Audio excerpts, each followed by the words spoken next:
श्री स्वामी समर्थ. उद्या येतोय असा दिवस जो वर्षातून एकदाच येतो. उद्या आहे रथसप्तमी 2026. यावेळेसची रथसप्तमी ही रविवारी येते. सूर्यदेव स्वतः रथावरती विराजमान होऊन भक्तांच्या जीवनात नवीन ऊर्जा, आरोग्य आणि यश देण्यासाठी येतात. जर तुमच्याही आयुष्यात काही अडचणी असतील, पैशाची अडचण, आरोग्य साथ देत नसेल किंवा मेहनत करूनही यश मिळत नसेल, तो उद्याचा दिवस जो आहे तो अजिबात दुर्लक्ष करू नका. कारण की शास्त्रानुसार रथसप्तमीला केलेली एक छोटीशी पूजा आणि एक साधा उपाय सूर्यदेवांची विशेष कृपा मिळवून देतो. तरी आज मी तुम्हाला सांगणार आहे की उद्या रथसप्तमीला नक्की कोणते उपाय करावेत, कोणती एक चूक अजिबात करू नये आणि घर बसल्या सूर्यदेव कसे प्रसन्न करायचे. तर यासाठी व्हिडिओ जो आहे तो शेवटपर्यंत जरूर पहा, कारण की उद्याचा दिवस तुमचं आयुष्य बदलू शकतो. तर उद्या आहे रथसप्तमी. तर नमस्कार मंडळी, सूर्य उपासनेचा दिवस आहे उद्या. रथसप्तमी हा माघ महिन्यातील शुक्ल पक्षातील सप्तमी तिथीला साजरा केला जाणारा अत्यंत पवित्र हिंदू सण आहे.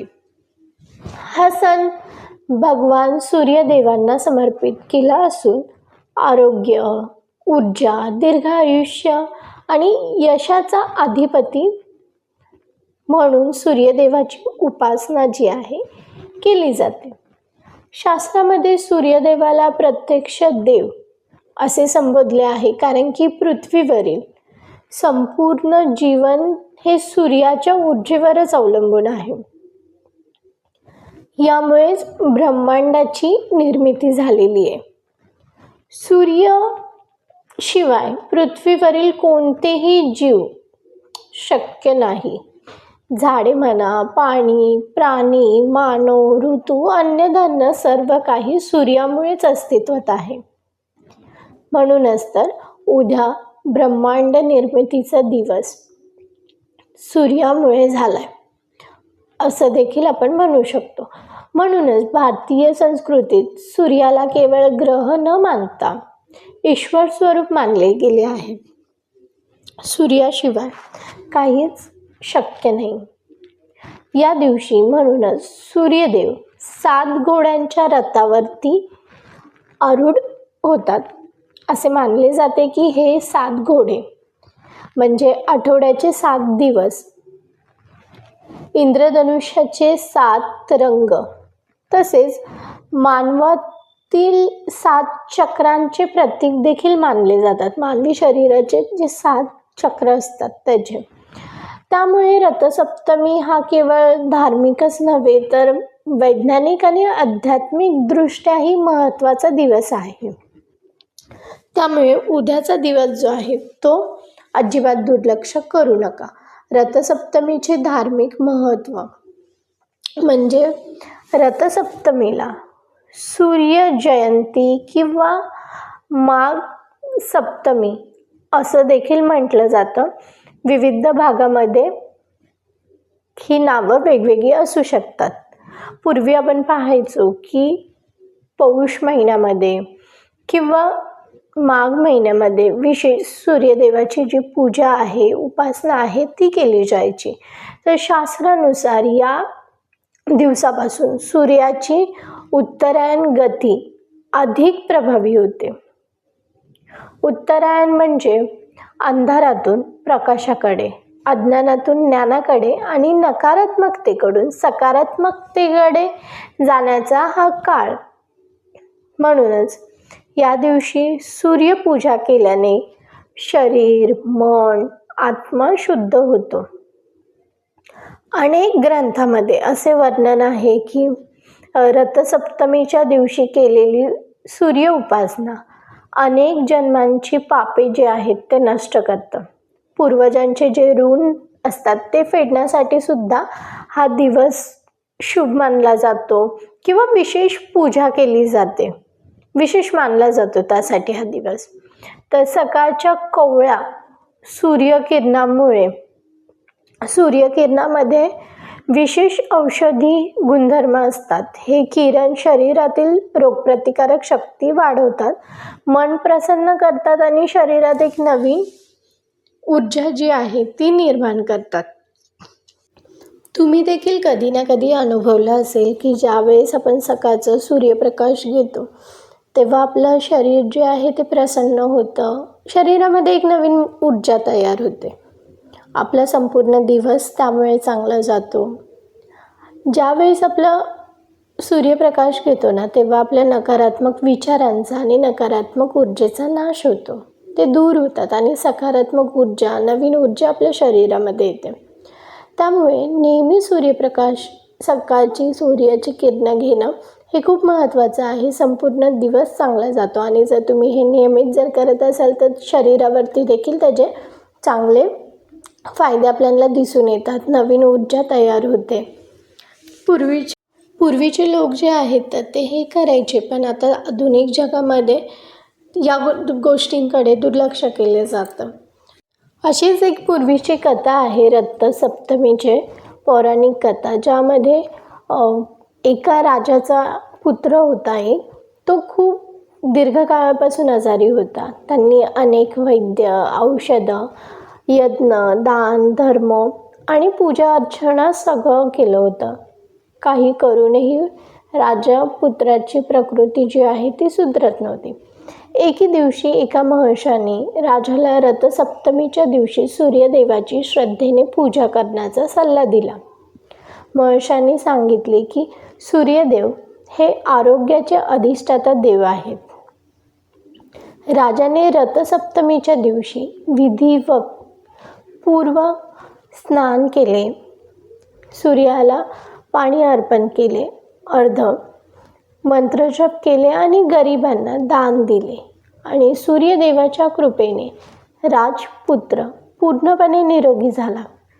तेव्हापासून रथसप्तमीचा महिना हा अधिक वाढला. त्याच्यामुळे सूर्याची किरणं घेणं किंवा सूर्यदेवाची उपासना करणं, रथसप्तमीच्या दिवशी विशेष सूर्यदेवाची पूजा करणं हे खूप फलदायी ठरतं. आपल्या ज्या काही समस्या असतील आरोग्याच्या किंवा आणखी पैशाच्या, त्या सगळ्या समस्या दूर होतात. तर रथसप्तमीला स्नानाचे देखील खूप महत्त्व आहे. रथसप्तमीच्या दिवशी सूर्योदयापूर्वी उठणं अत्यंत पुण्यदायी मानलं जातं, कारण की पहाटे केलेलं स्नान जे आहे ते शरीर व मन दोन्ही शुद्ध करतं. एरंडाची पाने, अर्घ, दुर्वा, हळदीची पाने ठेवून स्नान करण्याची परंपरा आहे. या पाण्यामध्ये औषधी गुणधर्म असल्याने शरीरातील दोष, पाप आणि नकारात्मकता नष्ट होते असे मानले जाते. अशी पहिला परंपरा होती. पण आधुनिक जगामध्ये जर तुम्हाला आता एरंडाची पाने मिळणार नसतील, शक्य नसेल मिळणं, तर त्याऐवजी तुम्ही स्नान करण्याच्या पाण्यामध्ये एरंडाचं तेल देखील टाकू शकता. आणि स्नान केल्यानंतर स्वच्छ, साधी व हलक्या रंगाची वस्त्र जे आहेत ते परिधान करून, शक्य असल्यास तुम्हाला केशरी किंवा पांढऱ्या, पिवळ्या रंगाचे वस्त्र घालावे. त्यानंतर तुम्ही अर्धविधी करा. स्वच्छ स्नान करून कपडे घातल्यानंतर सूर्याला जल द्या. स्नान केल्यानंतर पूर्व दिशेला तोंड करून शांत उभे राहा. तांब्याच्या भांड्यात स्वच्छ पाणी घ्या. त्यात लाल फूल, अक्षता, गूळ आणि थोडेसे कुंकू घाला. हे पाणी सूर्यदेवांना अर्पण करताना तुम्ही मंत्र जप करा.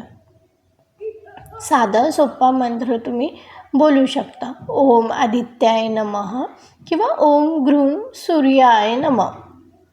तुम्हाला जो शक्य होईल तो हा तुम्ही मंत्र उच्चारावा. हा मंत्र किमान 11, 21 किंवा 108 वेळा जपल्यास विशेष फल प्राप्ती होते. तर तुम्हाला जो मंत्र शक्य आहे तो मंत्र तुम्ही जितक्या वेळ तुम्हाला शक्य होईल तेवढा तुम्ही तो जपू शकता. रथसप्तमीला स्नानाचे खूप महत्त्व आहे. त्याच्यानंतर तुम्ही जर जल दिलात तर ते तर खूप फलदायी ठरतं. रथसप्तमीला आरोग्यासाठी देखील विशेष उपाय केले जातात. रथसप्तमीच्या दिवशी सूर्यनमस्कार केल्याने शरीर सुदृढ, लवचिक आणि निरोगी राहतं. नियमित सूर्यनमस्कारामुळे रक्तभिसरण सुधारते, पचनशक्ती वाढते आणि डोळ्याचे आरोग्य देखील चांगले होते.